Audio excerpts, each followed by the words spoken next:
Nagpaabot ang pagbati si Pangulong Ferdinand R. Marcos Jr. sa lahat ng mamamayan ng ASEAN na nagdiriwang ng ika-58 na anibersaryo ng pagkakatatag nito.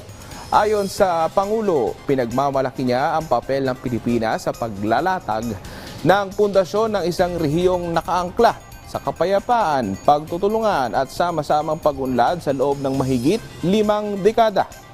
Sa tulungan niya ng layunin at prinsipyo ng ASEAN, maraming pandaigdigang hamon na ang samo-samang nalampasan sa nakalipas na taon.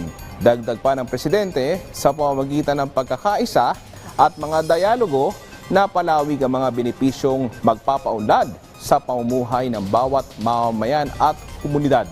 Sa tema ngayong taon na Inclusivity at Sustainability sa pamumuno ng Malaysia, sumasalamin yan hindi lamang sa matagal lang adhikain ng rehiyon, kundi maging sa mga responsibilidad na kailangang sama-samang harapin. At sa nalalapit na chairship ng Pilipinas sa 2026, tiniyak naman ng Pangulo na patuloy na itataguyod ng bansa ang mga prinsipyo ng ASEAN at ang legasiya nito na pangmatagalang kapayapaan at pag-unlad tungo sa kinabukasan.